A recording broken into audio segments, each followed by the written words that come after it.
When you care for a family member, you'll hear over and over and over, you need to take a break. But the break that they refer to isn't always the break you need. And today we're talking about a different kind of break that you might want on this week's Caregiving Comfort. Hey everyone, I'm Denise Brown, and I write weekly Caregiving Comforts. I started writing these in 2003, and I really found them valuable when I started caring for my parents. This idea of taking one word and then writing about it seemed to give me some kind of control over my caregiving stress and overwhelm. My parents have since died, so I continue to write these for you. This week's comfort is actually inspired by a conversation that took place during an event I held just a couple days ago. I had gathered a group of former family caregivers and current family caregivers for a free workshop to help them develop their own signature workshop. We talked about how you can take a terrible time during a caregiving experience and turn it into your wisdom that becomes your workshop. And as we were going through this workshop, I talked about what it felt like for me during one of my terrible times.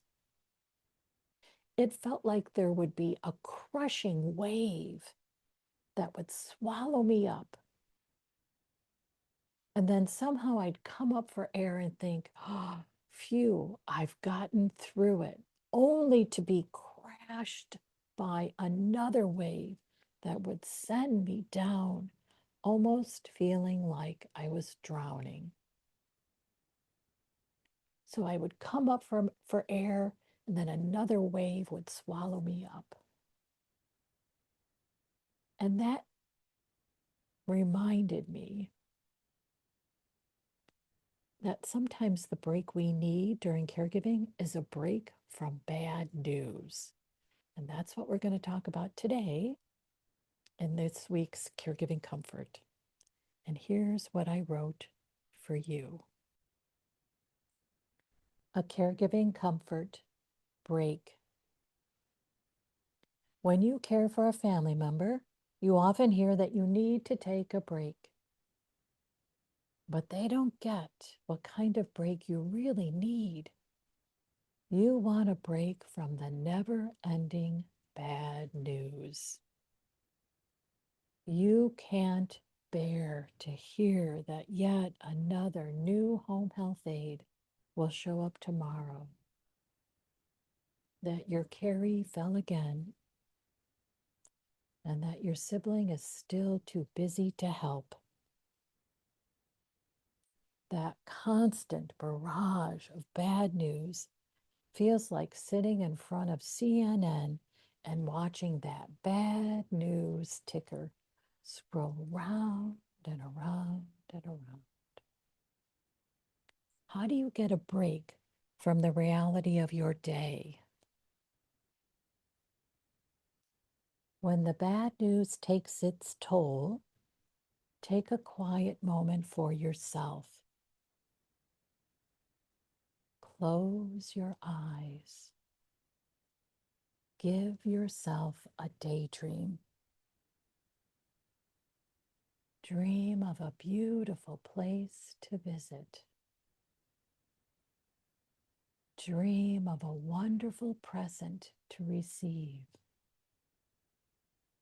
Dream of a fabulous night out on the town.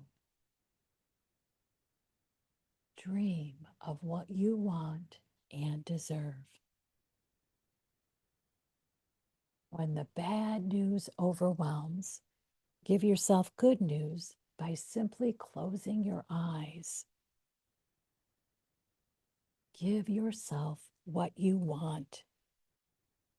When you create what you want in your mind's eye, you give your mind the directions it needs to create it.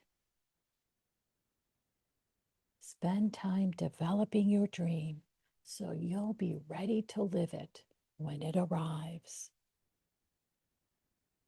Dream of the good news you deserve. I'd love to know about the good news you deserve. Stop by our community, Caring Our Way, and share your dream of your good news. Thanks so much for listening. I'm Denise Brown.